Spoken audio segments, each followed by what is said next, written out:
성경 말씀 마태복음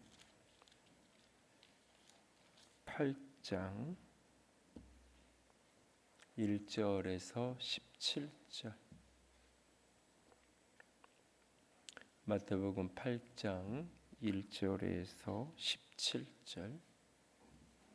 8장 1절에서 17절.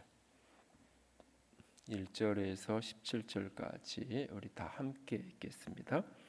예수께서 산에서 내려오시니 수많은 무리가 따르니라. 한 나병 환자가 나와 절하며 이르되 주여 원하시면 저를 깨끗하게 하실 수 있나이다 하거늘 예수께서 손을 내밀어 그에게 대시며 이르시되 내가 원하노니 깨끗함을 받으라 하시니 즉시 그의 나병이 깨끗하여진지라. 예수께서 이르시되 삼고 아무에게도 이르지 말고 다만 가서 제사장에게 내 몸을 보이고 모세에게 멍한 예물을 드려 그들에게 입증하라 하시니라. 예수께서 가버나움에 들어가시니 한 백부장이 나와 간과에 이르되 주여 내 하인이 중풍병으로 집에 누워 몹시 괴로워하나이다. 이르시되 내가 가서 고쳐 주리라. 백부장이 대답하여 이르되 주여 내 집에 들어오심을 나는 감당하지 못하겠사오니 다만 말씀으로만 하옵소서. 그러면 내 하인이 낫겠사옵나이다. 나도 남의 수하에 있는 사람이요 내 아래에도 군사가 있으니 이더러 가라 하면 가고 저더러 오라 하면 오고 내 종도로 이것을 하라 하면 하나이다. 시고 놀랍게 여겨 따르는 자들에게 이르시되 내가 진실로 너에게 이르노니 이스라엘 중 아무에게서도 이만한 믿음을 보지 못하였노라. 또 너희에게 이르소니 동서로부터 많은 사람이 이르러 아브라함과 이삭과 야곱과 함께 천국에 앉으려니와 그 나라의 본 자손들은 바깥 어두운 데 쫓겨나 거기서 울며 이를 갈게 되리라. 예수께서 백부장에게 이르시되 가라 내 믿은 대로 될지어다 하시니 그 즉시 하인이 나으니라.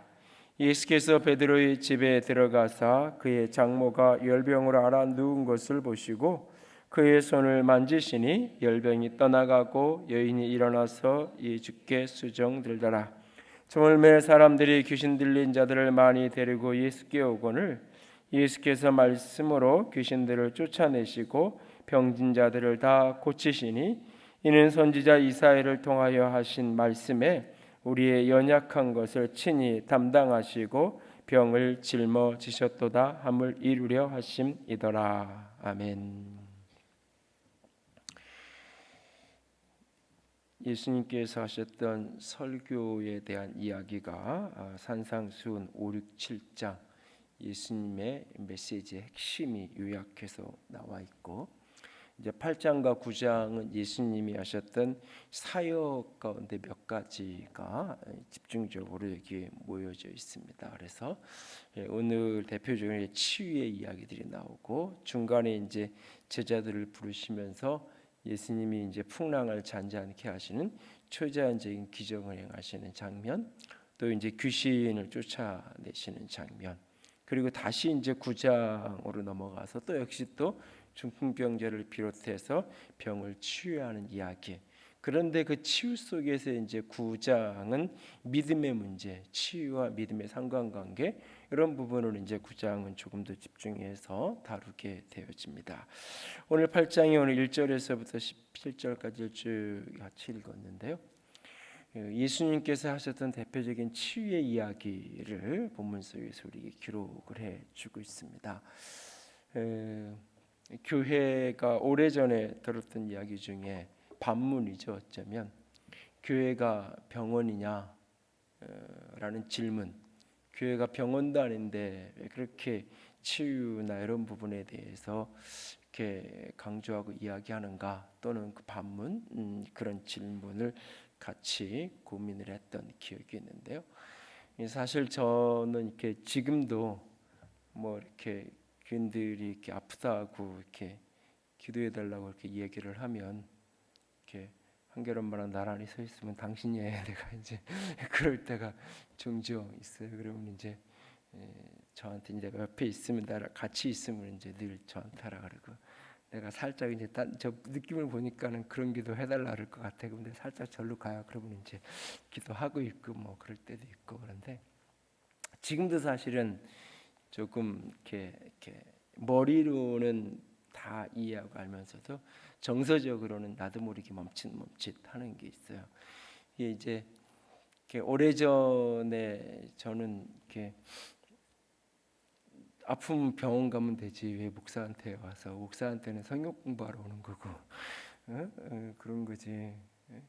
뭐 이렇게 예를 들어서 집을 사야 되는데 이걸 살까 말까 왜 나한테 물어보냐고 부동산 가서 물어보면 되지. 사실은 그런 정서가 굉장히 강했어요.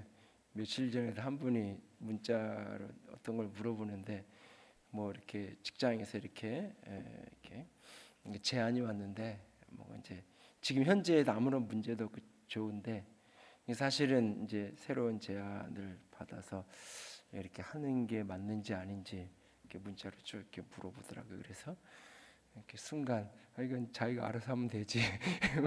뭐 그러면서도 이제 이렇게 내 생각은 이렇다고 이제 답장을 했어요. 그랬더니 오늘 발령이 새로 나서 이제 새로운 일들을, 새로운 부서로 가서 새로운 일을 하게 됐다고 이제 오후에 이제 문자가 이제 또 연락이 왔던데, 이게 사실은 이렇게 교인들의 어떤 이렇게 삶에 어떤 이렇게 어떤 걸 이렇게 개입해 들어가고 하는 것을 굉장히 이렇게 힘들어요. 사실은. 그러니까는 이렇게 뒤집어 얘기하면 제 얘기하는 것도 좀 싫어요. 그러니까 한겨레 가끔 교회 일을 내가 광고할 때 알아요. 그러니까 집에서 어떤 이야기들을 시시콜콜 뭐 교육제에 뭘 하고 무슨 일이 있어도 응? 이렇게 주보 보고 뭐 언제 수양에 가요? 응, 그거 가. 뭐 이럴 때도 사실은 이렇게 시시콜콜 이렇게 이야기, 특히 이제 한 번 얘기한 건 더더군다나 잘 안 하고 그 다른 사람의 어떤 그런 거에 대해서 정서적으로도 그런 게 좀 많이 있고 독립적으로 자기가 하는 거지. 특별히 이제 이 질병의 문제와 관련해서는 이건 이렇게 이성적인 사고가 굉장히 강하고 그러니까 제가 이제 그런 경향이 오랫동안 있었어요, 사실은. 그런데 하나님께서 그래서 이제 뭐 성경의 치유에 대한 이야기 이런 것들도 읽어도 이걸 더 어떤 영적인 이야기 또는 이제 정서적인 어떤 질병에 대한 치유, 오늘 본문 같은 이야기도 실제로 뭐 중풍병이 낫다라면 중풍병자가 우리 가운데 있으면 이게 풍으로 쓰러진 사람, 혈관으로 쓰러진 사람이잖아요. 있으면 우리 기도하자 이렇게 하기보다는 사실은 이 사람의 이 백부장의 믿음의 어떤 요소들, 믿음의 태도들 이런 것들을 우리가 생각하고 여기서 어떤 영적인 진리를 뽑아내서 어떤 원리적인 이야기들을 하고, 근데 어느 순간 그게 제 속에서 굉장히 공허하다고 얘기할 수도 있고 어떤 이렇게 갈등, 꼭 이렇게 예수님은 실제로 이렇게 행했는데 그런 어떤 질문과 고민, 뭐 그저께 수요일에 잠깐 얘기했지만 병원에 목사가 신방을 가서 병원에 앉아 있는 환자를 위해서 가서 기도하고 이야기 성경 읽고 잠깐 몇 마디 하고 기도하고 오는 거 하고, 친구가 병원에 입원해서 친구가 와서 힘들지고 위로해주고 뭐 이렇게 오는 거 하고 차라리 친구가 와서 10만 원에다 봉투 놓고 가는 게 낫지. 이 목사가 가서 뭐 몇 마디 해주고 오는 게 이게 참 무슨 의미가 있는가? 이게 그냥 그렇게 위로 몇 마디 해주는 게 전부라면, 친구가 와서 한 마디 해주고 가는 거랑 아무런 차이가 없는 거라면 이게 무슨 의미가 있는 건가?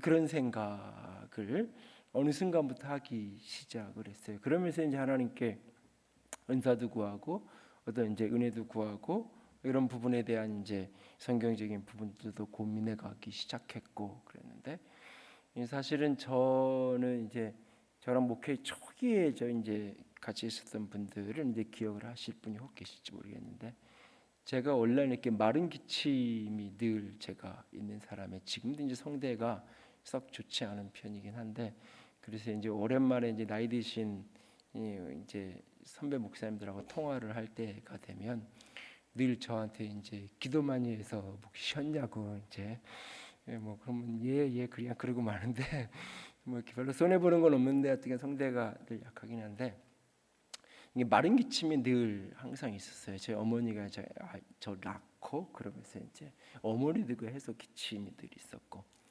그런데 이제 이 치유에 대해서 마음을 열고 기도하고 그러면서 이제 하나님이 이제 제안을 이제 제게 이제 간증으로 갖게 하셨던 것 중에 하나가 이제 마른 기침을 하는 게 설교를 하고 이러면 굉장히 이제 말을 계속 하다 보면 힘든 게 있고 그랬는데 그게 이제 없어졌죠. 뭐 이제 감기가 걸렸을 때 뭐 기침할 때는 있지만 그런 식의 계속 주기적으로 어떤 일정한 시즌만 되면 환절기라든지 날씨가 좀 추워지기만 하면 나타나던 그게 이제 다 없어지고 그랬는데 성경에 나오는 이 치유의 이야기들을 오늘 우리가 어떤 분은 이렇게 얘기해 그거는 고대 사회에 의술이 별로 발달하지 않았을 때에 고대의 세계관에 있던 사람들에게 그것은 의미가 있었던 것이고 또는 오늘날도 그것이 의미를 가질 수 있지만 그것은 굉장히 수준 낮은 굉장히 그런 저속한 수준의 신앙 생활을 하는 사람들의 모습이고 그것은 굉장히 낮은 수준이라고 이야기를 치부해 버리는 제가 몇 주 전에 설교 시간에도 주일날 낮 시간에 잠깐 그 교회 오빠라는 그 영화에 대한 이야기를 잠깐 나눴지만 이제 지난주에 이제 책도 이제 출판이 돼서 나왔는데 참 이렇게 그 고통 속에서도 하나님을 향한 신실함을 잃어버리지 않고 살아갔던 그 욥이 끝까지 하나님을 향해서 원망하지 않았던 그 모습의 이야기 그 모습은 참 어디에서도 찾아볼 수 없는 내가 만약에 저런 입장이면 내가 저렇게 반응할 수 있었을까 싶을 정도로 도전이 되고 감동이 돼요.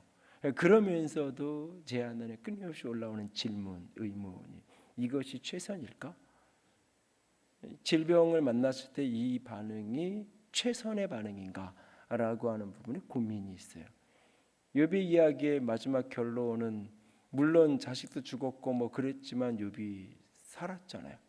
욥이 그 병에서 놓여놨잖아요. 혹 그 스토리가 그렇게 끝날 수는 없던 것일까? 사람마다 케이스는 다 다르겠지만 그리고 그런 걸 기대하는 그 고통 속에서도 원망하지 않고 고통 속에서도 끝까지 믿음을 지키는 게 참 아름답고 신실한 모습이지만 그 속에서 하나님의 초월적인 개입을 기대하고 믿고 소망하는 그 믿음 그냥 치유가 일어났으면 좋겠다라고 하는 그런 수준의 바람이 아니라 치유가 되지 않으면 안 된다라는 절박한 막다른 골목에서 느끼는 그 간구. 그러니까 그럴 수도 있고 안 그럴 수도 있는데 되면 좋겠어라고 하는 기도하고 이건 안 되면 안 돼라고 하는 기도하고는 차원이 다른 거예요. 사실은 이 안 되면 안 돼라고 할 때가 사실 그게 이제 금식의 문제랑 연결이 되는 건데 금식은 결국은 내 생명을 전체를 걸고 하는 거거든요. 그러니까 돼도 되고 안 돼도 되는 정도의 차원이야. 이건 되지 않으면 안 돼라고 하는 건 생명을 걸어야 돼. 생명의 차원.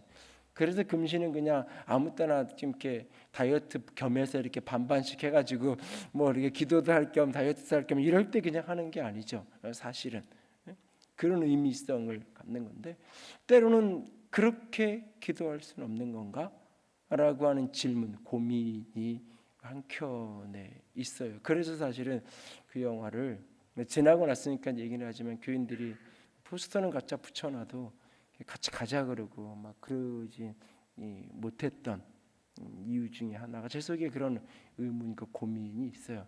그럼 또 이제 물론 반대편에서 모든 병은 그러면 다 나아야 되는 거냐? 모든 병은 다 나아야 되는 거고 병든 것 자체가 저주냐? 뭐 이런 식의 이제 또 다른 극단.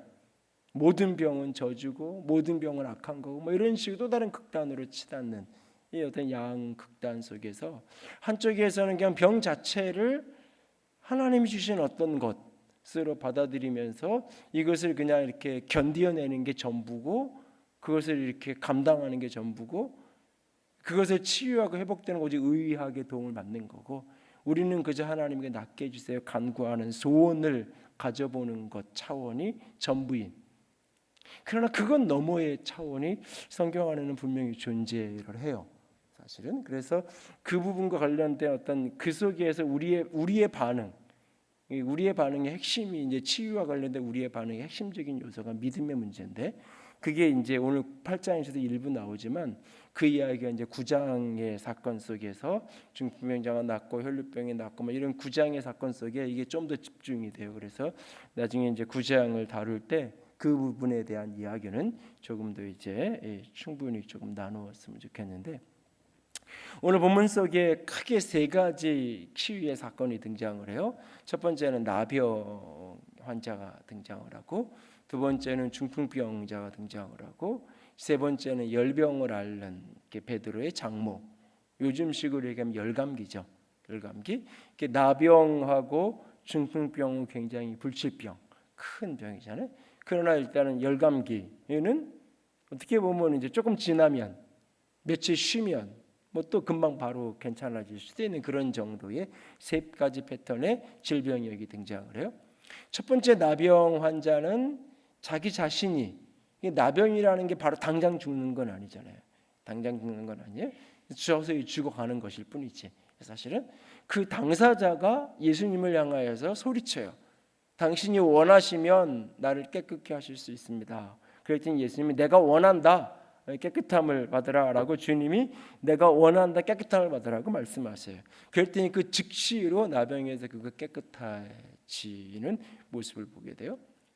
그 다음에 이제 중풍병자는 중풍병에 걸린 당사자 본인이 예수님을 찾아간 게 아니에요. 이 사람은 하인이고 이 사람의 주인 그러니까 이렇게 군인들에게는 군대에 가본 이제 남자분들은 조금 더 쉽게 이야기했지만 군대의 지휘가 내게 있어서 자기 밑에 있는 부하는 어떤 의미에서 이렇게 생명의 연대성이 같이 갖고 있는 거예요. 생명의 연대성. 그러니까는 이 백부장에게 자기 부하는 이 생명의 연대성을 갖고 있는 굉장히 소중한 존재예요. 그런데 그 부하가 아니라 하인이에요. 하인, 종이에요. 그러니까는 백부장에게 그렇게 군대 지휘관에게 자기에게 이 사람들의 생사 여탈권이 쥐고 있는 내 결정과 판단이 내 밑에 있는 게 짧게는 백부장이면 100명 정도 우리식 군대 단위를 자지만 중대장 정도 규모가 된다면 이 밑에 있는 이 사람들의 생사가 특별히 전쟁터에 나갔을 때 생사가 지휘관의 손에 사실 달려 있는 거예요. 생명적인 연대가 있고 그만큼 서로가 서로를 귀중하게 여기는 명령과 복종 관계이지만 그 속에 그런데 자기 집에 허드렛 일을 해주는 종이에요. 노예예요. 그러니까 관계성의 차원이 전혀 다른 거예요. 그러니까 부하보다도 못한 거예요. 그러니까 밑에 직원보다 못한 거예요. 그런 어떤 요즘의 이야기를 조금 비유를 정확하진 않겠지만 내가 사장이면 정직원으로 있는 사람 내 식구들 그리고 잠깐 알바생으로 와서 일하는 사람 그 분명히 느낌이 다르잖아요. 내가 이 입장에서는 마치 그런 것처럼 거기 하인이에요. 근데 그 사람은 중풍병에 걸려 앓고 있어요. 그런데 이 백부장이 예수님에게 찾아가고 예수님에게 이 병에 대해서 호소를 하게 되죠. 그랬을 때 여기에 사건 예수님이 간다 그러니까는 오지 말라 그러고 말씀만 하시면 된다고 나도 군대 지휘관이니까 명령하면 명령에 따르되 위에 상급자가 명령하면 바로 내가 순종하고 복종하는 것처럼 그리고 내 밑에 있는 부하들에게 내가 명령하면 복종하는 것처럼 주님이 이 병에 대해서 지휘관이니까 생사의 주권이 지휘관처럼 예수님이 지휘관이니까 예수님이 그냥 명령만 하면 예수님 같은 분이 굳이 우리 집에 오실 필요까지 없다고 그냥 명령만 하면 나을 거라고 그 예수님을 절대 주권자로 자기가 군대에 있는 사람의 최고 사령관의 지위로 예수님을 인정하는 거죠. 그 믿음의 고백을 보면서 예수님이 깜짝 놀래죠. 그러면서 내가 믿은 대로 되어질 것이다. 그러니까 믿은 거는 백부장이 믿었고 병이 낫는 것은 그 집의 하인이 병이 나았어요. 이 하인에게 어떤 믿음이 있었는지는 성경은 언급하고 있지 않아요. 이게 자녀도 아니고 가족도 아니고 부하도 아니고 그 집의 하인이에요. 종이에요. 그렇다면 이 관계가 몇 단계가 사실 흘러간 거예요. 그러니까 이 사람은 지금 믿음도 있고 다른 병행 구절에 보면 유대인들을 향한 사랑도 있고 그래서 사랑과 믿음이 함께 어우러지면서 이 백부장의 이 치유의 사건이 벌어지고 있어요. 그러니까 치유 속에 나타나는 믿음과 사랑의 여러 가지 요소들을 이 백부장의 이 하인이 낳는 이 장면을 깊이 들여다보면 그런 어떤 관계들을 우리가 좀 더 볼 수 있어요. 그리고 세 번째는 이제 열병에 걸려 있는 베드로의 장모예요. 이 사람은 예수님에게 성경은 뭐 추측 상상을 하면 베드로가 예수님께 이야기를 해가지고 예수님이 신방을 왔다 뭐 이렇게 우리가 상상을 해볼 수 있겠지만 어쨌든 성경은 그런 이야기를 기록하고 있지 않아요. 예수님이 그저 그 집에 갔어요. 근데 열병에 걸려 누워 있는 사람이 있을 뿐이에요. 이 여자가 이 베드로의 장모가 예수님 나를 고쳐주세요라고 소리치지도 않았어요. 어떤 행동을 하지 않았어요. 어떤 믿음의 반응도 한 적이 없고 어떤 간구의 반응도 한 적이 없어요. 그런데 예수님이 그냥 들어가서 손을 만졌어요. 그 여인의 손을 만졌더니 열병에서 떠나갔어요. 열병이 떠나갔어요. 다른 병행 구절에 마가복음과 누가복음에 보면 예수님이 열병을 꾸짖어요. 그 병을 꾸짖고 그러더니 쫓겨나고 이렇게 되는데 어쨌든 이 마태복음 본문에서는 예수님이 그냥 손을 댔어요. 속으로 무슨 기도를 하셨는지 무슨 선포를 하셨는지 알 수 없는데 예수님이 손이 만졌어요. 그랬더니 열병이 떠나갔어요. 열병에서 놓여졌어요. 그리고 일어나서 손님이 왔으니까 주방에 가가지고 주섬주섬 먹을 걸 챙겨가지고 예수님의 식사 대접을 하고 커피를 타서 내오고 뭐 이런 식의 예수님을 대접을 하는 수종을 둔다라는 게 예수님을 대접한 거죠. 그리고는 이제 이게 점점 소문이 세 가지 사건 속에 소문이 나니까 사람들이 온 동네 사람들이 모여들어요. 그 모여든 사람들은 크게 두 가지 부류. 하나는 귀신 들린 사람, 하나는 병든 사람. 이 병과 이 귀신 들림이 동시에 나타나기도 하고 따로 나타나기도 하고 어쨌든 그런 사람들이 와서 예수님이 그들의 치유를 하시는 모습을 보게 돼요. 여기 보면 지금 다 달라요. 본인이 예수님께 원하시면 나을 수 있습니다 라고 믿음의 기도를 한 사람, 본인은 어떤 상태 그냥 알아눕고 누워있을 뿐이에요. 그런데 그 주인이 가서 예수님께 믿음을 고백하고 믿음을 보였더니 그 믿음의 결과로 이 사람이 낫게 되고, 예수님에 대한 어떤 행동도 하지 않았어요. 어떤 강구도 하지 않고 어떤 요구도 하지 않았어요. 그냥 열병이 앓는 것을 예수님이 보시고 예수님이 손을 댔는데 그냥 병이 나았어요. 여기서 우리가 이 치유의 문제와 관련해서 첫 번째로 기억해야 될 것은 뭐냐면 성경의 치유의 이야기를 패턴화시키면 안 돼요. 치유의 이야기를 공식화시키면 안 돼요. 패턴적으로 공식적으로 만들면 되는 게 아니에요. 마치 어떤 특정한 주문을 외우면 나아진다, 어떤 특정한 의식을 하면 병이 나을 수 있다라고 하는 식으로. 그러니까는 이 나병 환자가 치유되고 가서 내가 이렇게 나았어요라고 말할 수 있는지 모르지만 이 사람이 하는 말이 나병에서 낫고 싶으면 예수님한테 가서 이렇게 기도하면 돼. 원하시면 깨끗하게 할 수 있습니다. 이런 식의 문장으로 이렇게 기도하면 예수님이 고쳐줄 거야 라고 이것을 일반 법칙으로 만들면 안 된다는 거예요. 열병이 낫는 방법이 뭐냐면 열병은 예수님이 손을 터치해야 낫는 병이야. 그러니까 어떻게든 열병에 걸렸을 때는 예수님을 모셔와가지고 예수님이 손을 만질 수 있게끔 그렇게 해야 돼. 그러면 열병이 나을 수 있어. 열병 치유법 뭐 이렇게 해가지고 그게 있는 원리가 있는 게 아니에요. 또 반드시 성경의 여러 예수님의 치유 사건의 패턴을 보면 믿음이 치유한다고 말하지만 사실은 오늘 본문만 해도 믿음이 고백이 없잖아요. 베드로의 장모는 어떤 믿음의 표현을 하지 않았어요. 나인성 과부의 죽었던 아들이 살아나는 장면도 그 나인성 과부는 그냥 아들의 장례를 치면서 울고 있을 뿐이에요. 그 아들이 죽어가지고 상여가 이렇게 나가는 걸 보고 예수님이 불쌍히 여겨서 가서 그 아이를 살려내요. 그 장면에도 어떤 믿음의 고백이 없어요. 믿음이 있으면 병이 낫는다? 믿음이 없어서 병이 못 낫는다? 아니에요. 나을 수도 있고 낫지 않을 수도 있어요. 사실은 믿음의 문제조차도 절대화할 수 없어요. 그러니까 우리 편에서 믿음을 가지고 반응하고 나가야 하는 것일 뿐이지 꼭 믿음이 있으면 낫고 믿음이 없으면 낫지 않아. 그래서 병이 나은 사람은 믿음이 있는 사람이고 병이 안 나은 사람은 믿음이 없는 사람이고 믿음이 있어서 병이 나았고 믿음이 없어서 병이 안 나았고 이런 식으로 그러니까 교회 안에서도 가끔 이런 패턴이 등장을 해요. 똑같이 아팠는데 어떤 사람은 기도해서 병이 나았으면 믿음 좋은 사람이고 나는 병이 계속 안 나고 믿음 없는 사람. 그래서 병이 들어도 병든 얘기를 잘 못해. 아파도 아픈 얘기를 서로 못해. 왜? 그 얘기를 하면 사람들이 믿음도 없어서 저렇게 맨날 골골하고 아프고 이렇게 생각하고 비난할 것 같은 느낌이 들어서 이게 그러니까는 전체적으로 10개 중에 한 6, 7개의 사건 속에서 믿음의 반응이 필요하고 그 믿음은 당사자의 믿음일 수도 있고 그 주변에 있는 사람 친구든 부모든 뭐 오늘 주인이든 누구의 타인의 주변에 있는 다른 사람의 믿음일 수도 있고 그 사역을 행하는 자신 예수님 자신의 믿음일 수도 있고 믿음의 요소가 대상은 여러 장면이 등장을 해요. 그런 어쨌든 믿음의 사건이 속에 등장하는 장면도 있지만 전혀 등장하지 않은 장면도 있어요.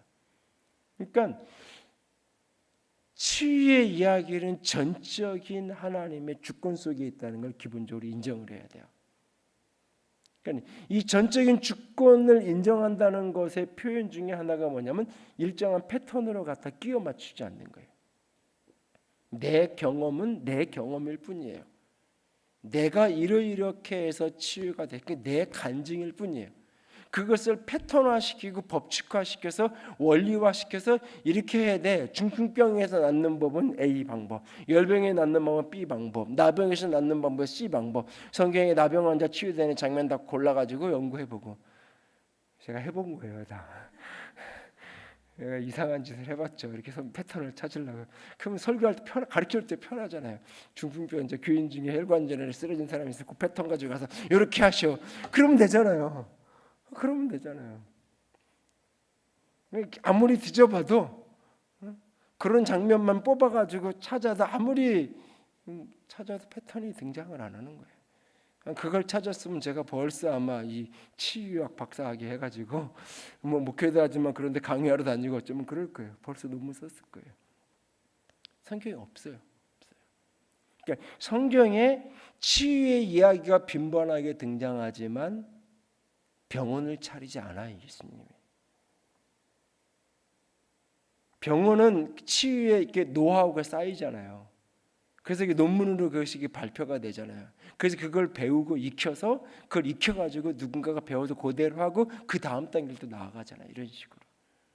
그런데 A라는 병이 걸렸을 때 누가 어느 병원에 어떤 의사가 명의대 잘 고친대 거기 가보고 거기 갔는데 줄이 잘 섰으니까 그분 제자가 어느 동네에 있대. 뭐 그러면 이제 거기도 글로 좀 찾아가서 또 보기도 하고 이런 식으로 하잖아요. 우리가. 교회가 병원을 차리지 않아요. 성경 속에 치유의 사건이 빈번하게 있어요. 오늘도 하나님 치유를 행하세요. 병 낫기를 위해 기도하라고 명백하게 야고보서에서 우리에게 명령하셨어요. 사실은 병에 걸렸는데 병 낫기를 위해서 기도하지 않는 것 자체가 불순종이에요. 그게 믿음 좋은 게 아니에요. 병 낫기를 위해서 기도하라고 성경은 명확하게 이야기해요. 야고보서에. 여러분들 중에 병이 걸렸는데 병 낫기를 위해서 기도하지 않는 사람은 말씀에 순종하지 않는 거예요. 사실은 기본적으로. 그럼에도 불구하고 이것이 그렇게 치유에 대해 성경에 굉장히 많은 사건이 있고 열려 있음에도 불구하고 병원을 차리지 않아요. 패턴화시키지 않아요. 귀국화시키지 않는 거예요. 어떤 방법론을 찾아서 하면 되는 게 아니에요. 성경에 뭐 어떤 치유의 사건도 핵심은 그 주도권은 주님이 갖고 있는 거예요. 주님이 갖고 있는 거예요. 두 번째로 치유의 사건 속에서 우리에게 필요한 게 뭐냐면 병이라는 것 자체가 하나님이 기뻐하는 것이 아니라는 사실을 믿어야 돼요. 치유와 관련해서 가장 중요한 구절이 오늘 17절 말씀이에요. 이 치유의 문제와 관련해서 이렇게 반드시 외워야 되고 주장하고 붙들어야 되는 게 27절인데 이는 선지자 이사야를 통하여 하신 말씀에 그다음에 같이 읽어요. 우리의 연약한 것을 친히 담당하시고 병을 짊어지셨도다 함을 이루려 하심이니라.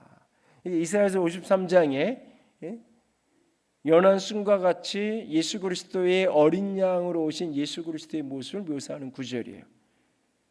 성찬식 할 때마다 인용하는 구절이에요. 이 구절이 이것이 예수 그리스도의 십자가를 해석하는 구절이에요. 우리가 그릇 행하여 각기 죄길로 갔거늘 여호와께서 우리의 무리의 죄악을 그에게 다 담당시키셨도다. 예수님께서 우리의 죄를 짊어지시고 십자가에 죽으시고 부활하심으로 우리가 자유케 되었고 우리의 죄가 해방되었고 우리가 구원받게 되었다라는 신약의 예수 그리스도의 십자가를 구약에서 가장 선명하고 분명하고 정확하게 가르쳐주는 본문이 이사야서 53장의 본문이에요. 그런데 그 본문 속에서 질병의 문제를 다루고 있어요. 우리의 연약한 것을 친히 담당하시고 우리의 병을 짊어지셨다. 우리의 질고를 짊어지셨다라고 이사야서 여기 한국 번역이 얘기하고 있죠. 우리의 연약한 것, 우리의 병을 예수님이 짊어지셨다라고. 그리스도인이 치유의 문제와 관련해서 분명하게 믿어야 되는 것은 병 낫는 게 하나님의 소원이에요. 왜? 병이라는 것 자체가 죄의 질서예요. 병이라는 것 자체가 죄의 질서고 타락의 질서고 어둠의 질서예요. 하나님께서 병을 만드신 게 아니에요. 인간이 하나님 없이 살겠다고 하나님을 떠나면서 죽음의 길을 스스로 선택하면서 그 죽음의 그림자가 인간에 드리워졌을 뿐이에요. 인간이 하나님을 떠나면서 내가 이 선악을 알게 하는 나무를 먹는 날에는 내가 반드시 죽게 될 것이다 라고 예수님 하나님께서 말씀하셨어요. 그 말씀을 듣고도 죽기를 각오하고 선악을 알게 하는 나무 열매를 따먹었어요. 스스로 죽음을 선택한 거예요. 이건 여러분 잘 생각하세요. 인간은 불순종했고 그거에 대한 저주로 하나님이 죽게 만든 게 아니에요. 그래서 죽음조차도 하나님이 주신 어떤 축복이다 이렇게 이야기하는 어떤 글도 오래전에 본 적이 있는데 아니에요. 인간이 스스로 죽음을 선택한 거예요. 인간이 죄를 선택하고 인간이 그 죄를 선택하는 순간 그 속에 죽음을 선택한 것이고 그 죽음의 질서가 인간에게 드리워지는 거예요. 그 죽음의 질서가 인간에게 드리워질 가장 대표적인 현상이 바로 질병인 거예요. 질병인 거예요. 이게 이제 인간의 이성으로는 풀리지 않는 건데 하나님의 절대 주권을 인정하지만 동시에 내가 병들었을 때 이게 하나님이 나를 병들게 했다? 아니에요.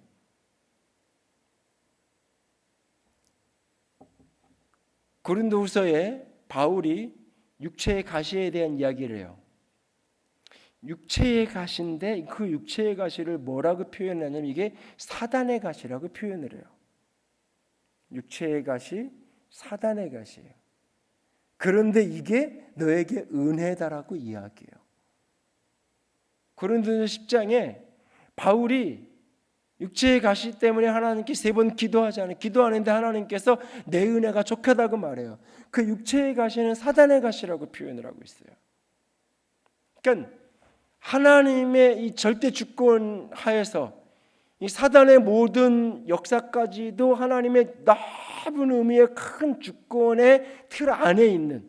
근데 이렇게 이야기하면 사단도 하나님의 하수인이어서 하나님께 사단에게 누굴 가서 좀 괴롭히라고 누구 가서 좀 병으로 좀 때려주라고 하나님이 그렇게 시킨 것으로 이게 그렇게 우리는 이해하죠. 인간의 우리의 이성으로 이게 논리적 설명과 이해가 불가능해요. 하나님이 절대 주권자인데 그 병이 하나님 주신 게 아니에요. 하나님은 그냥 그것을 허용하셨을 뿐이에요. 로마서 1장에서 죄에 대한 하나님의 저주의 핵심 메시지가 뭐냐면 하나님의 저주는 뭐냐? 내어버려 두는 거라고 그랬어요. 그냥 내버려 두는 거예요. 인간이 스스로 죽음을 선택했을 때 죽음의 자리에 내버려 두는 거예요. 그게 하나님의 저주예요. 하나님의 은혜는 그 죽음의 자리에서 살아올 수 있는 생명의 길을 그들 앞에 주시는 거예요. 그랬을 때 여전히 또 그들이 그 생명의 길을 믿음으로 선택해야 돼요. 예수 그리스도를 믿음으로 선택해야 다시 생명으로 들어올 수 있는 거예요. 하나님은 강제로 생명의 일로 때 끌고 오는 게 아니에요. 우리가 병에 걸렸을 때 하나님이 주신 거라고? 아니에요. 그 사단이 준 거고 사단의 질서고 어둠의 질서고 죄의 질서예요. 그것은. 그럼에도 불구하고 하나님이 그것을 허용하시는 거예요. 하나님은 인간의 자율성을 침해하지 않으세요. 하나님이 인간의 자율성을 침해할 수 있는 분이라면 선악을 알게 하는 나무의 열매를 먹지 말라고 인간에게 명령하지 않아요. 그냥 인간의 프로그램을 선악을 알게 하는 열매를 따먹을 수 없는 존재로 인간을 만드시면 돼요. 하나님이. 아니면 하나님이 따먹으려고 하는 순간 내 이놈 하고 하나님이 딱 나타나셔가지고 너 손 그만해, 동작 그만 해가지고 손 떼게 하고 못 먹게 하면 돼요. 그래서 내가 임상 실험에서 보여줄게 그러면서 저기 원숭이한테 너 한번 따먹어봐. 원숭이가 뭐 그대로 바로 죽어. 아, 먹으면 죽는구나 그랬을 거예요. 아니 하와가 딱 먹는 순간 먹고 그 자리에서 바로 죽었어. 적어도 아담은 안 따먹었을 거예요. 따먹었을 것 같아요? 안 따먹었어요. 그런 남편은 없어요. 세상에. 뭐 통곡하고 울긴 해도 따라 죽는 사람은 없어요. 건붙들고 통곡하고 나 죽는다고 소리는 쳐도 그 화장대에 불빛조성이 뛰어들어가는 사람은 없어요. 근데 먹었는데 멀쩡하잖아요. 멀쩡하면서 맛있다 그러니까 같이 따먹잖아요.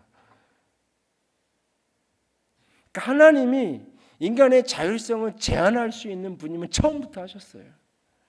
처음부터 하셨어요. 처음부터 그런 명령도 하지 않아요.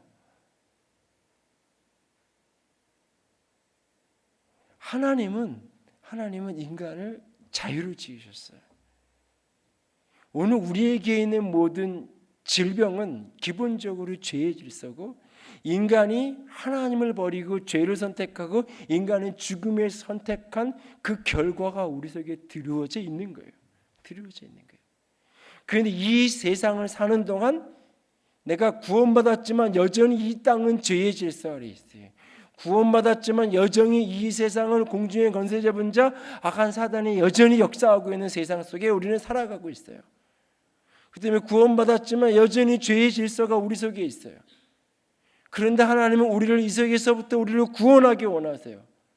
구원하시기 위해서 그분이 우리 가운데 오셨고 우리의 모든 연약함은 짊어지시 그가 십자가에 죽으시고 부활하셨어요. 예수님을 믿을 때에 십자가 예수님을 믿을 때에 내가 예수님이 죽으심이 나의 죄를 위한 죽음이고 내 죄 때문에 죽으신 죽음이고 예수님이 죽을 때에 나도 같이 죽었고 예수님이 부활할 때 나도 같이 살았다. 내가 그래서 예수님이 죄에 대해 죽고 의에 대해 산 것처럼 나도 예수 그리스도 안에서 죄에 대해 죽었고 하나님께 대해 산 자로 여길지어다. 로마서 6장에서 우리에게 가르쳐주는 말씀처럼 내가 그렇게 십자가의 죽음을 나의 죽음으로 나를 위한 내 대신 그리고 나의 죽음으로 믿음으로 받아들일 때 내가 모든 죄의 권세로부터 자유케 되는 거죠. 예수님이 내 모든 죄를 다 치우려고 아니 내가 예수님 안에서 함께 내가 이미 죽었고 부활했으니까 죄인이 나는 이미 죽었으니까 내가 치유해서 어떤 죄값도 없고 내가 감당하는 어떤 정죄함도 없고 나는 의롭게 된 자예요. 자유로운 자예요. 하나님의 온전한 아들이 하나님의 백성이에요. 속죄의 사건을 내가 속죄받은 사람이고 내가 용서받은 사람이고 내가 의인이라는 사실을 십자가 속에서 믿음으로 받아들일 때 십자가가 내 모든 죄를 해결하는 열쇠고 그 죽음이요 부활했다는 걸 믿어야 되는 것처럼 그 십자가에서 예수님이 내 모든 죄를 다 짊어지고 죽으셨다는 그릇 행하여 각기 제 길로 간 우리의 죄를 다 담당시키셔서 그가 죽으시고 부활하셔서 그 십자가 예수를 믿을 때 내가 어떠한 죄도 없고 내가 자유케 되고 의인이 되고 구원받았다는 이 믿음은 죄로부터 내가 본질상 구원을 받아서 의인이 되었다는 것으로 끝나는 것이 아니라 그 죄의 영향력으로부터 내가 해방되는 거예요. 죄의 속박으로부터 해방되는 거예요. 그래서 궁극적으로 나는 죽어도 사는 거예요. 육체가 죽어도 영원한 부활의 생명을 갖는 거예요. 그래서 예수 그리스도를 믿을 때에 내가 죄가 해결될 뿐만 아니라 죽음의 문제가 해결이 되는 거잖아요. 영원한 천국이 내 것이 되는 거잖아요. 내가 예수 믿고 구원받았다고 말할 때 내가 죄가 용서되었고 속죄되었다는 것으로 끝나는 게 아니라 내가 죄가 용서되고 속죄되었을 뿐만 아니라 그래서 내가 영원한 생명을 얻게 되었다. 그 예수 안에서 내가 영원한 부활의 생명을 갖게 되었다. 예수 안에서 내가 천국 백성이 되었다. 육체의 죽음이 더 이상 두렵지 않은 그런 존재, 죽음을 이기는, 죽어도 사는 존재가 된 거잖아요. 동시에 이 이야기는 궁극적인 미래의 죽음, 영원한 생명만을 이야기하는 것이 아니라 오늘 이 땅에서의 생명, 이 땅에서의 죽음의 그림자, 죽음의 질서인 질병으로부터의 자유케 됨을 동시에 포함하는 거예요. 예수님이 우리의 모든 약한 것을 짊어지셨고 담당하셨고 우리의 병을 예수님이 다 짊어지고 십자가에 죽으신 거예요. 예수님의 십자가의 죽음은 나의 죄를 감당하는 죽음만이 아니라 나를 죄로부터 구원하시는 그 의미의 죽음만이 아니라 예수의 십자가의 죽음은 나를 질병으로부터 자유케 하는 죽음인 거예요. 예수님의 십자가의 죽음으로 말미암아 나의 모든 질병에서 내가 자유케 되어져요.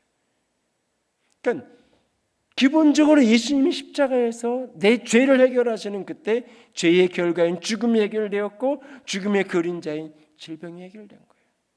여러분이 오늘 속죄받았다고 믿잖아요. 내가 의인이라는 걸 확신하잖아요. 그리고 살아가잖아요. 근데 오늘 죄 짓고 살잖아요. 끊임없이 그 십자가의 능력으로 우리가 죄를 정복하고 죄를 이기며 살아가잖아요. 그런데 그 죄를 정복하고 이기는 능력이 내게 있는 것이 아니라 십자가의 능력이 있다고 믿고 내가 죄가 유혹이 되고 죄가 넘어올 때마다 내가 죄를 대적하고 죄와 싸우면서 죄를 이기며 살아가잖아요. 궁극적인 그리스도인의 성화의 과정이 결국 그 죄를 정복하며 살아가는 거잖아요. 그러나 마지막까지도 내 안에 있는 죄의 욕구, 죄의 속성 자체가 완전히 사라지지는 않잖아요. 승리의 경험이 점점점 늘어간다 할지라도 여전히 그 씨앗은 남아있잖아요. 그래서 어제 이겼는데 오늘 지기도 하잖아요. 그래서 그리스도인의 삶은 길들여지는 게 아니잖아요. 어제 이겼다고 오늘 또 이겨지는 게 아니잖아요. 길들여지는 게 아닌 거예요. 오늘도 여전히 십자가의 능력을 선포하고 그 십자가의 능력으로 오늘도 내가 죄를 이기며 살아가는 거예요. 끊임없이. 예수님이 우리의 모든 연약한 것, 질병을 십자가에서 담당하셨어요. 그 예수 그리스도의 십자가의 죽으심의 능력을 믿고 오늘 질병과 내가 싸워가는 거예요. 질병 속에서도 감사를 잃지 않고 질병 속에도 거기서도 하나님에 향하여 원망하지 않아요. 그러나 동시에 이 질병이 죄의 질서고 이 질병이 하나님이 내게 축복이 아니라는 걸 믿는 거예요. 바울이 자신에게 있는 그 육체의 가시가 사단의 가시라고 이야기하잖아요. 사단의 가시라고. 근데 하나님이 그것이 내 은혜라고 이야기해요. 그 이야기는 무슨 얘기냐? 그 은혜로 그 사단의 가시, 육체의 가시를 그가 이겨내는 거예요. 정복해가는 거예요. 극복해가는 거예요. 은혜 속에서 단지 그냥 자족하는 것만을 이야기하는 게 아니에요. 그 은혜로 그것을 극복해가는 거예요. 그 은혜로 그걸 정복해가는 거예요. 그것이 어쩔 때는 아프지만 전혀 그것이 문제되지 않고 원망하지 않고 감사하고 나아가는 삶으로 나타나기도 하고 실제로 그것을 이기는 승리의 삶으로도 나타나는 거예요. 그것이. 오늘 우리가 이 생각 속에서 기본적으로 하나 바꿔야 되는 게 뭐냐면 우리는 자꾸 질병과 고통을 정상적인 걸로 자꾸 생각을 해요. 당연한 걸로 생각을 해요. 이것이 기본적으로 이것이 죄의 질서예요. 이것에 대해서 기본적으로 우리가 싸워야 돼요. 그러나 여전히 이 땅에 한계가 있고 여전히 육체를 입고 있기에 육체의 죽음을 우리가 벗을 수 없는 거예요. 죽어야 부활하는 거지 죽음 자체를 벗을 수 없는 것처럼 질병에서 예외인 사람 아무도 없고 질병에서부터 100% 자유로운 사람 아무도 없어요. 그러나 오늘 질병을 만났을 때 한편에서는 그 질병 속에서도 하나님께 감사하고 질병 속에서 내가 무엇을 배워야 되는지 내가 교만한 내가 이 질병 때문에 내가 오늘도 멈춰 있을 수밖에 없고, 이 질병 때문에 내가 끊임없이 오늘도 겸손할 수밖에, 오늘도 내가 고개 숙일 수밖에 없는 것에 대해서 내가 오늘도 감사하며 나아가는 거예요. 그렇다고 해서 이 질병 자체가 정당화되는, 이 질병 자체가 축복인 건 아니에요. 그 질병은 때로는 싸워가야 돼요. 극복해 가야 되는 거예요. 기본적인 원리 가운데 하나가 그거예요. 그 태도를 가지고 우리가 싸우는 거예요.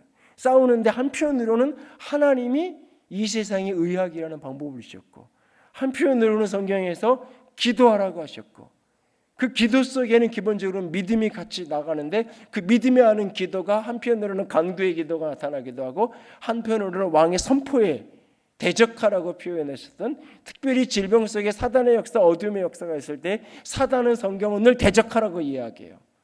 그렇기 때문에 때로는 대적해야 되는 어떤 차원들이 그 속에 있고, 또 어떤 경우는 병 고치는 은사가 있는 사람이 있다고 이야기하잖아요, 성경에서. 그런 은사가 교회 공동체 속에서 때로는 활용되어져야 되고 사용되어져야 된다고 이야기하고 있어요. 병든 자가 있느냐? 교회의 장로들을 초청해서 장로들이 기름을 바르고 병 낫게 위해서 기도하라고 이야기하고 있어요. 때로는 기도해야 돼요. 그런데 거기에 기름을 바르라고 얘기해요. 고대 사회에서 환부에 기름을 받는다는 것은 일종의 치유의 행위예요. 오늘 본문에도 보면 나병 환자가 치유되었을 때 그 사람에게 예수님이 제한 조건을 줘요. 나병에서 치유된 그 사람에게 너 함부로 떠들고 다니지 말고 내 몸을 제사장에 가서 보이고 내가 필요한 모세 율법에서 명한 그런 속전인 제물을 드리고 내가 자유해라, 이렇게 얘기해요. 나병은 당시에 천형이라고 여겨졌기 때문에 다른 여타의 병들과는 달리 나병은 공동체로부터 유기되어서 이렇게 분리되어 있었기 때문에 나병이 완치되었다라는 진단의 최종 판정은 누가 하느냐? 제사장이 해야 되는 거예요. 제사장이 병이 나았다고 여겨지면 제사장에 가서 자기 몸을 검사를 받고 제사장에게 제물을 드려서 그것을 하나님께 제물을 올려드림으로 말미암아 제사장에 의해서 완치가 확인되어야 돼요. 요즘식으로 이야기하면 완치, 확정, 판결, 그렇게 판정서 가지고 와야 돼요. 그래야 집에 갈 수 있는 거예요. 그래야 동네 사람들한테 가서 너 나병 환자인데 어떻게 여기 가서 별로 나가 그랬을 때 여기 완치 판정서 있잖아 보여줘야 되는 것처럼 그렇게 제사장에게 확인받아야 되는 거예요. 예수님이 치유하셨어요. 내가 고쳤으니까 세상에 확인받을 필요 없어. 너 자유롭게 살아. 이렇게 말씀하지 않으세요. 당신이 고쳤어요. 근데 세상에 있는 질서, 제사장에 의해서 이게 온전한 치유가 예수님의 치유가 불안정하니까 제사장에게 확인받아야 된다, 이게 아니죠. 제사장에게 그것이 확인받아져야 되는 거예요. 하나님이 그 세상의 질서, 당시 사회에서 일반적으로 나병의 치유가 확인되어지는 그런 과정들, 이것들이 일반적으로 그대로 존중하면서 같이 가세요. 그래서 하나님의 치유가 때로는 의학적인 도움까지도 같이 동반돼서 때로는 같이 가는 거예요. 하나님은 어떨 때는 이렇게 하셨어요, 이렇게 하세요. 한겨레엄마가 작년에 병원에서 입원하고 수술하고 이랬을 때 사실은 병원에 가기 전에 3개월 전인가 몇 개월 전에 검사를 1년에 한 번씩 계속 좀 이게 그 부분이 약해서 정기적으로 검사를 하는데 정기적으로 검사를 예년처럼 똑같이 했을 때 아무 이상 없었어요. 그런데 그러고 나서 한 달인가 2달 지났는데 본인 마음에 계속 자꾸 기도할 때나 이러면은 자꾸 병원에 가라 그런 마음에 자꾸 오는 거예요. 그 말씀을 하나님이 주시는 말씀으로 받아서 순종한 거예요. 가서 검사를 했더니 검사를 1차를 해서 조직 떼어놔서 대학병원 보내서 가져왔더니 별로 지장 없다고 한다고. 근데 더 검사를 해보고 싶은 거예요. 그래서 그 과정을 계속 가다 보니까 나중에 보니까 이 경계선 암하고 이렇게 딱 경계선에 문이 딱 열려 있는, 아직 거기 단계를 넘어간 거랑 딱 코앞에 딱 있는 거죠. 그래서 바로 수술하고 이렇게 진행을 한 건데, 불과 몇 개월만 그냥 이렇게 놔뒀어도 몇 개월 전에 없었던 건데 그게 생겨져 있었으니까 그만큼의 세월이 몇 개월이 더 지났으면 또 어떤 병이 되고 어떤 게 돼서 드러났을지 모르죠. 하나님께서 계속 메시지를 줬을 때 그래서 순종한 거예요. 순종해서 갔더니 그러니까 본인이 이상하니까 전에 같았으면 그냥 병원 가는 거 좋아하는 사람이 누가 있어요. 괜찮다 그러고 이 정도는 그냥 좀 이렇게 놔두고 보면 관찰해 보면 그냥 몇 개월 지나서 3개월 정도 있다가 다시 한번 보자고 그러면 대부분 그러고 말잖아요. 근데 아니라고 그 조직 검사 정확하게 해주고 상세하게 해달라고. 느낌이 자꾸 안 좋으니까 뭔가 늦게 기도하다 깨달아지니까 그러니까는 더 해가지고 자세하게 하다 보니까 그게 찾아지고 마지막 과정 속에서 이렇게 발견이 되고 치료가 그런 거잖아요. 그러니까 하나님이 생각해 보면 그럴 수 있잖아요. 하나님이 그냥 뭐 이렇게 복잡하게 그래요.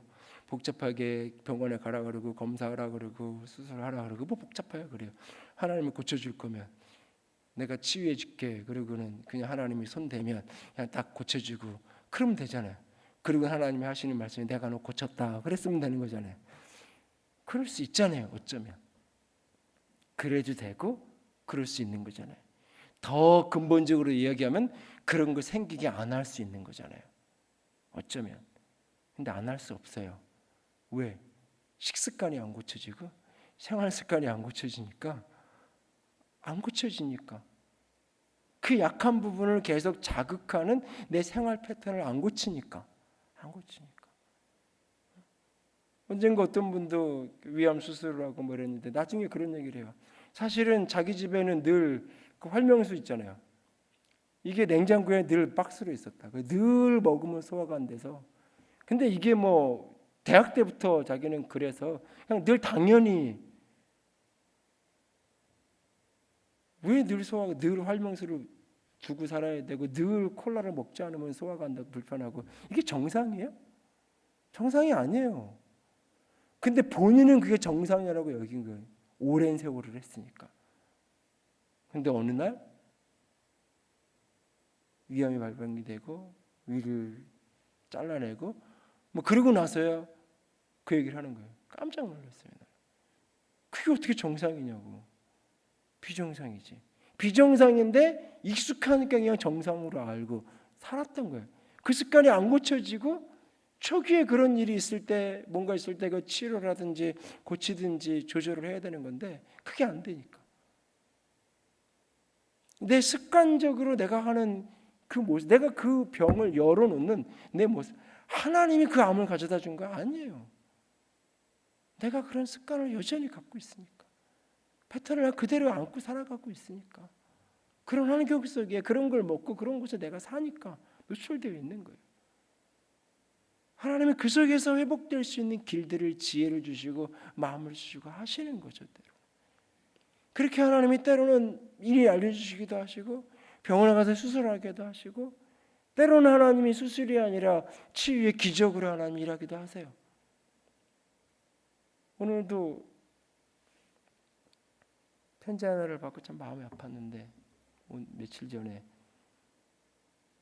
오래전에 이렇게 암이 들어서 이렇게 해서 뭐 항암 치료도 하고 그랬는데 한 번인가 항암 치료 한 번인가 두 번 하고는 너무 고통스러우니까 저는 뭐 내가 직접적으로 이렇게 이래라 저래라 할 수 있는 위치는 아니니까 그래도 시작한 거 병원에서 하라 그럴 때까지 쭉 하는 게 나을 텐데 뭐 그 정도 이야기는 했어요. 느낌은 계속 하면 좋겠는데 근데 이게 항암 치료 해본 분들도 계시는 게 너무 고통스럽잖아요. 그럴 때 이제 옆에서 자꾸 얘기하잖아요. 뭐 항암 치료 안 하고도 무슨 자연요법이 있고 뭐가 있고 뭐 그럴 때 이렇게 너무 고통스러우니까 자꾸 다른 거 생각이 나잖아요. 이게 진짜 하나님 앞에서 내가 기도했더니 하나님이 주신 메시지가 이거는 그렇게 할 일이 아니라 이거는 사람이 의학으로 방법이 없고 수술도 안 되고 항암치료 해도 소용이 없고 그러니까 이거는 생명 걸고 하나님께 마지막으로 죽든지 살든지 그러니까 죽기를 각오하고 단식하며 금식하며 기도하듯이 내가 이걸로 그냥 금식하다 죽으면 죽는 거고 하나님이 살려주시면 사는 거고 그 마지막 심정으로 내가 모든 약이고 모두 끊고 내가 하나님께 매달리겠다. 그거라면 차라리 나아요. 때로는 근데 그게 아니라 이게 너무 고통스럽고 힘들 때 옆에서 자꾸 이렇게 얘기하잖아요. 그럴 때 결국은 이제 선택을 해야 되는 거죠. 선택할 때 사실은 조심스럽게 항암 치료하는 것도 선택이고, 그것은 낫기도 하고 그렇지 않은 경우도 있고, 그 많은 고통스러움을 겪었잖아요. 그래서 사실은 그냥 어떨 때는 그 항암 치료하기 힘들 때는 그냥 차라리 빨리 죽는 게 낫겠다고. 그래서 항암 치료 또 받느니 하방 치료 받느니 나 그냥 이 병 안 나아도 된다고. 본심이 아니지만 그렇게 말을 내뱉을 정도로 힘들고 고통스럽다고 얘기하잖아요. 힘드니까. 근데 옆에서 이제 자꾸 이렇게 저렇게 얘기하고, 그러니까 이제 좀 다른 길을 찾고, 그러다가 이제 그래서 다 나았다 그러고 괜찮아졌다 그랬는데, 이제 갑작스럽게 최근에 재발을 했다고 이제 연락을 받았는데, 재발을 하고 막 이러니까 이게 이제 한 군데만 있는 게 아니라 막 여기저기 이제 막 발견이 되니까, 이제야 이제 전체를 병원에서 하젠대로 마지막 항암 치료를 하겠다고 하는데, 어떨런지 모르겠어요. 사실 이제 근데 본인이 또 이제 선택을 한 거니까 멀리 있으면서 그냥 기도해 주는 것 말고는 할 수 있는 일이 없는데, 하나님이 치유하시는 방법이 어떤 건지 우리는 알 수 없어요. 그리고 마지막 순간까지도 사실은 우리는 천국에 대한 소망이 있는 사람들이기 때문에 죽는 것에 대해서 두려워하거나 이 땅의 삶에 대해서 집착해야 될 어떤 이유는 없어요. 그러나 우리가 마지막까지 가져야 될 소원이 있다면, 마음의 그림이 있다면, 저는 모세의 모습을 놓고 늘 기도해요. 모세의 모습. 120세에 죽는데 성경이 말하잖아요. 눈이 흐리지 않았고 기력이 쇠하지 않았다라고 말하고 있어요. 마지막 인생이 다하는 그날까지도 기력이 쇠하지 않았다고요. 기력이 쇠하지 않았다고. 하나님 앞에서 자신의 사명을 마지막까지 감당하다가 하나님의 때가 됐을 때, 하나님의 때가 되면 우리는 누구나 다 가야 되는 건 맞아요. 가야 되는 건 맞아요. 그런데 이 땅에서의 삶의 고통을 만났을 때, 질병의 문제 앞에서 가장 기본적인 거는 이게 하나님이 내게 주시는 게 아니에요. 역시 죄의 질서고 저주의 질서고 사단의 질서고 어둠의 질서, 죽음의 질서가 내게 드리워진 거예요. 그래서 내 안에 있는 죄의 습관들, 내 안에 있는 잘못된 것들 때로는 끊어가고 고쳐가고, 그 속에서 내가 하나님께 매달리면서 나아가야 돼요.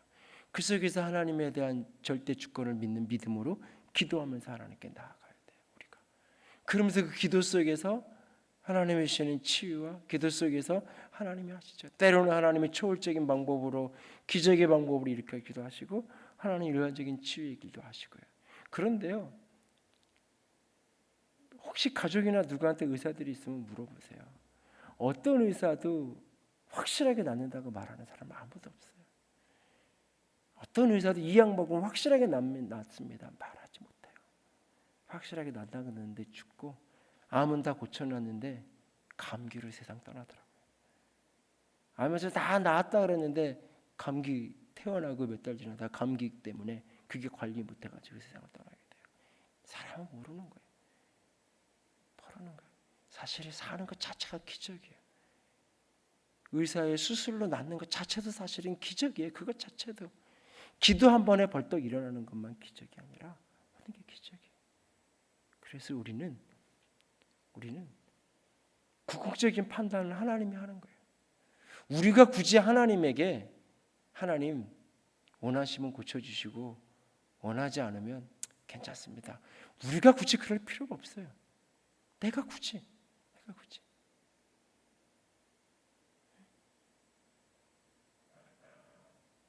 그럴 필요가 없어요. 그 판단을 하나님이 하시는, 그리고 하나님이 결정을 내려주시면 내가 받아들이는 거예요.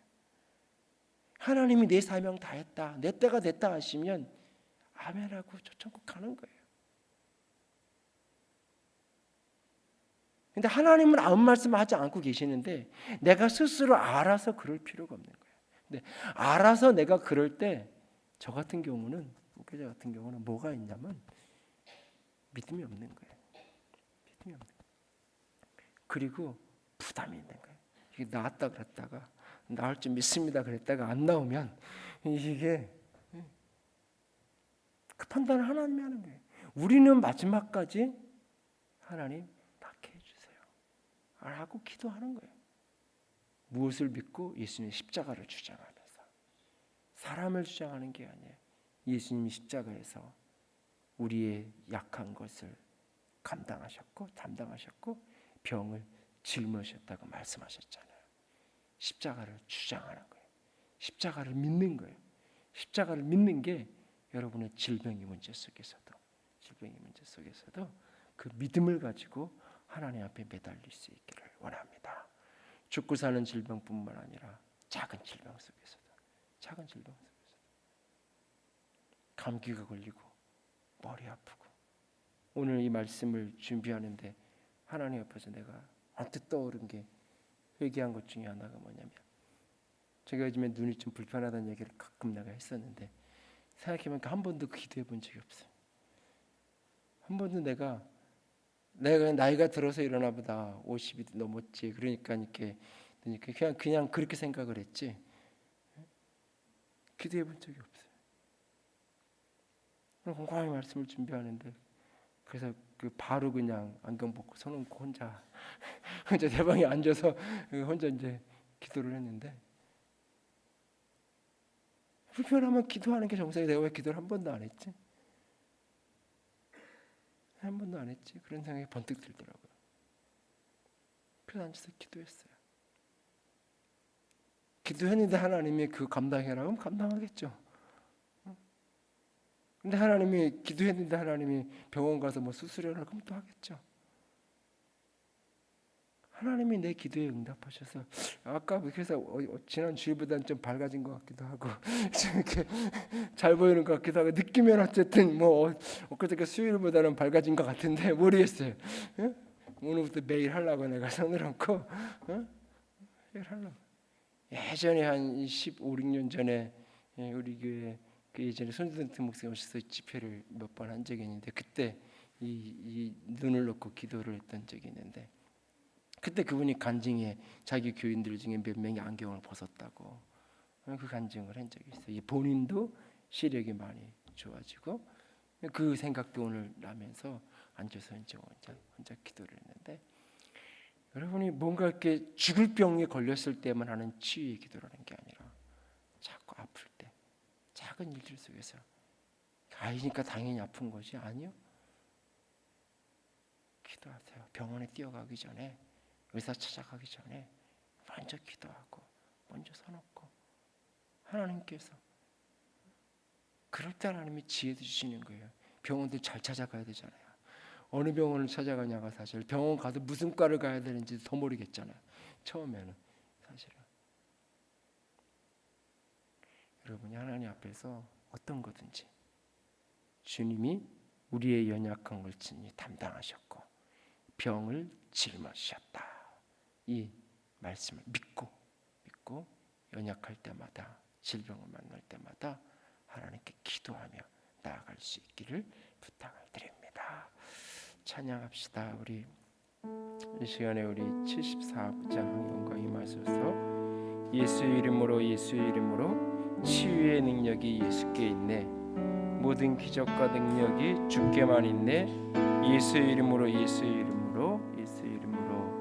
오늘 이 찬양을 함께 찬양하시고, 오늘 좀 우리 아픈 부분들을 위해서 육체적인 연약함이 있다면 그 부분을 놓고 좀 기도했으면 좋겠어요. 같이 찬양합시다. 예수의 이름으로. 예수 이름으로,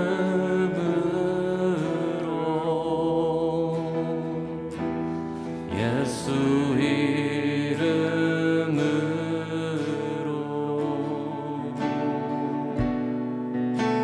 치유의 능력이 예수께 모든 기적과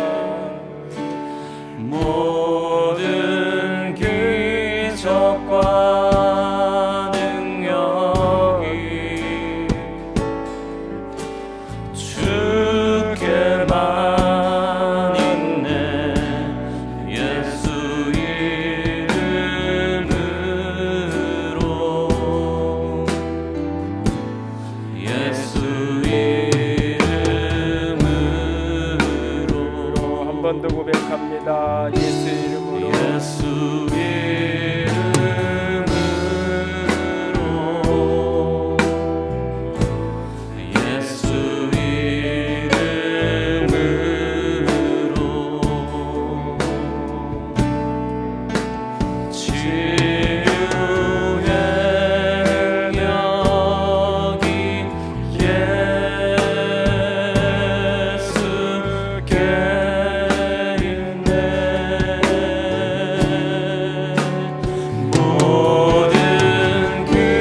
십자가에 보여 십자가에 보여 십자가에 보여 우리의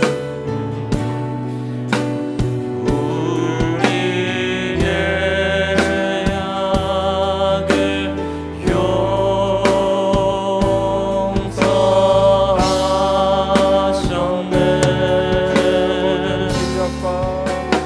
모든 기적과 능력이 주께 많은데 십자가에 보여 십자가에 보여 한 번 더 고백합니다. 예수 이름으로 예수 이름으로 예수 이름으로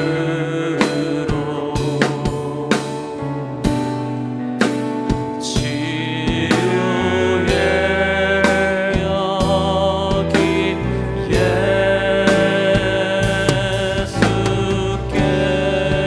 있네 모든 기적과 능력이 주께 많은데 예수 이름으로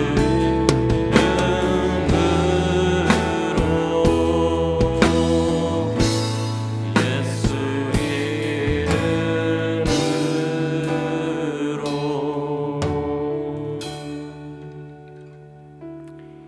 이 시간 여러분의 육체 가운데 연약한 것이 있다면, 내 육체 가운데 아픈 곳이 있다면 그것에 손을 얹으십시오. 우리의 연약한 것을 친히 담당하시고 병을 짊어지셨도다. 주께서 우리에게 말씀하십니다. 십자가로 우리의 모든 약한 것을 친히 담당하셨고 병을 짊으셨다고 말씀하십니다. 우리의 모든 연약한 것들, 병의 흔적들, 그 모든 것들을 주님이 다 담당하시고 짊으셨다고 말씀하십니다. 내 약한 그곳에 손을 얹으십시오. 아픈 곳이 나는 하나도 없다고 생각하시는 분들은 자신의 머리에다가 손을 얹어도 좋을 것 같아요. 아니면 가슴에 손을 얹으시든지요. 너희 중에 병든 자가 있느냐? 그는 교회의 장로들을 청할 것이요 그들은 주의 이름으로 기름을 바르며 그를 위하여 기도할지니라. 믿음의 기도는 병든 자를 구원하리니 주께서 그를 일으키시리라. 혹시 죄를 범하였을지라도 사하심을 받으리라. 그러므로 너희 죄를 서로 고백하며 병 낫기를 위하여 서로 기도하라. 의인의 간구는 역사하는 힘이 큼이니라. 주님, 병 낫기를 위하여 서로 기도하라. 주께서 일으키시라 약속하신 그 말씀을 믿고 내 연약한 것에, 내 약한 것에, 내 병에, 그 환부에 손을 얹습니다. 주님께서 모든 약한 것을 다 짊어지셨고 감당하셨고 담당하셨고 주님께서 다 짊어지셨음을 믿습니다. 우리의 모든 병을 십자가에서 다 지셨음을 믿습니다. 주 예수 그리스도의 명 안에 모든 연약한 것들은 십자가 앞으로 떠나갈지어다. 주 예수 그리스도의 명 안에 모든 질병의 흔적과 질병의 근원들은 다 십자가 앞으로 떠나갈지어다. 주 예수 그리스도의 명 안에 모든 약한 것들은 십자가 앞으로 떠나갈지어다. 주 예수 그리스도의 명 안에 혈관적의 모든 연약한 것들 다 십자가 앞으로 떠나갈지어다. 막힌 혈관들은 다 풀어질지어다. 다 풀어질지어다. 자유케 되어질지어다. 주께서 붙드시고 함께하여 주시옵소서. 이 밤에 기도와 부르심 가운데 모든 기적의 역사가 일어나게 하시고 치유의 역사 가운데 강력하게 나타날 수 있도록 주께서 일하시고 주께서 역사하여 주시옵소서. 믿고 구하는 대로 이루어질지어다. 주께서 역사하여 주시옵소서. 주께서 주의 일을 행하심을 믿습니다. 주의 일을 행하심을 믿습니다. 주께서 역사하심을 이제 믿고 부르짖는 이 밤이 되게 하여 주시옵소서. 우리 주님 예수님 이름으로 기도드렸습니다. 아멘. 약속의 말씀을